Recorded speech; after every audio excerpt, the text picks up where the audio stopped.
Alors j'ai pris une petite tablette pour essayer de te montrer un petit peu les 3 points d'un triangle photo. Donc ça n'existe pas, hein, c'est moi qui invente. Du coup c'est pour que ça soit plus simple, parce qu'en vrai c'est vraiment très compliqué, mais si on essaye de comprendre un petit peu comment ça fonctionne, ça devient plus facile pour faire les photos. Donc le premier point, donc je vais faire un dessin comme un enfant, donc en fait c'est le diaph. Le premier point pour moi c'est ce qu'il y a de plus. Le diaph, donc, ou diaphragme, le vrai mot. Un diaphragme, c'est la première partie. Moi, mon diaphragme, il se règle juste ici sur la roulette. Et il se voit à l'intérieur. On peut essayer de le voir dedans. J'essaie de te montrer comme ça. Donc là, il est petit. Là, il est gros. On voit que ça grossit, en fait. C'est tout simplement une ouverture mécanique, en fait. Et donc là, ça s'ouvre plus ou moins grand. Plus c'est ouvert, plus tu as de lumière. Plus c'est fermé, moins tu as de lumière, tout simplement. Ensuite, on a la vitesse. Donc là, plus tu vas vite, plus tu as d'objets nets, mais moins tu as de lumière. Plus tu vas lentement, et plus tu as de lumière.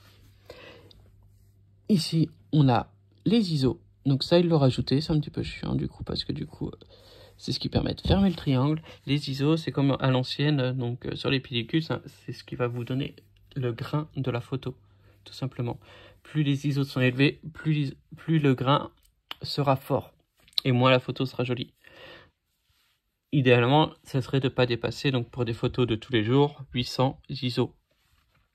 Par contre, pour des photos de boîte de nuit, on peut monter jusqu'au ISO maximum. C'est pas trop grave parce que du coup, ce qu'on veut, c'est la lumière dans le fond de la boîte de nuit, et donc du coup pour donner un effet d'ambiance de la boîte de nuit, mais on aura utilisé un flash pour figer en fait le personnage de devant.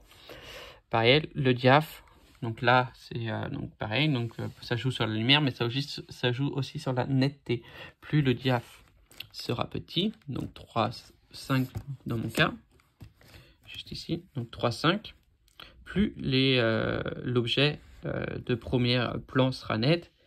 Donc tout ce que tu mettras en premier plan, ben, ce que tu décides qui sera net, et le reste autour sera flou.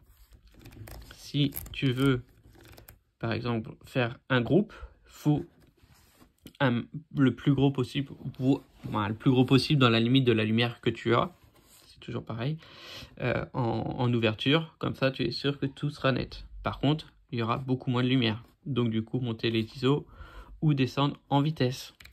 Mais attention, si on descend trop en vitesse, ici, ça joue sur la netteté. Plus on va être lent, plus il y a de risque que l'appareil photo bouge, plus il y a de risque que le sujet bouge. Et donc du coup, plus ça va être flou peut-être. Si on fait un monument qui ne bouge pas, pas de problème, on peut rester assez longtemps. Si on fait par exemple des fontaines, c'est ce qu'on appelle des pauses longues, là on va jouer sur la vitesse. Plus la vitesse sera lente et plus on aura l'impression que l'eau va glisser en fait. On ne verra pas les gouttes d'eau, on va avoir un petit filet de nuages, comme on voit sur certaines photos. Donc par exemple, si on fait une photo d'une voiture et qu'on veut donner un effet de vitesse avec un fond flou, on va essayer d'avoir un diaph pas trop petit parce que du coup la voiture c'est quand même assez gros. On va être sur du 5-6 par exemple. C'est un diaph assez classique en photo. Vitesse, on va être pas trop rapide, pas trop lent non plus parce que la voiture ça va assez vite, donc on va être assez rapide, peut-être 1-300 voire peut-être 1-400 parce que de toute façon il n'y aura pas de flash. Et l'ISO, bah là du coup on va essayer d'avoir un ISO un petit peu un peu plus haut, hein, 200, 300, 400. Sans problème, on peut monter un ISO, même si le flou il a du bruit, du grain. Ce ne sera pas trop gênant parce que la voiture sera nette, elle. Donc si on fait un portrait de quelqu'un, généralement on se met à 50 cm de la personne, Et là, on va utiliser un diaph le plus petit possible. Généralement, on utilise le 3.5, si possible, suivant l'appareil, bien sûr. La vitesse, on aura un flash, donc on n'aura pas le choix. On sera donc sur un 200 à peu près. Et l'ISO, là, par contre, on oublie la montée d'ISO. Là, on est à 100, voire 400 max en ISO. Après, on joue sur la vitesse principalement, sur les flashs, mais on va pas chercher à aller plus loin en ISO parce que sinon ça sera pas joli, parce qu'on va souvent avoir soit du noir, soit du blanc derrière, et du coup on va voir vite les effets de l'ISO en grain en fait. Voilà. Donc l'idée, voilà, c'est vraiment de fermer ce triangle. Donc c'est très compliqué au début de savoir qu'est-ce qu'on veut faire comme photo. C'est pour ça que le mode automatique est plus facile. Ou en fait il existe aussi, donc moi là j'ai ça sur le mien, c'est par exemple de faire que 2 réglages sur 3.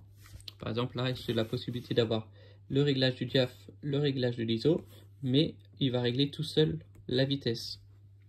L'autre mode c'est l'inverse. Là il va jouer sur le diaph et nous on a la main sur la vitesse et sur l'ISO.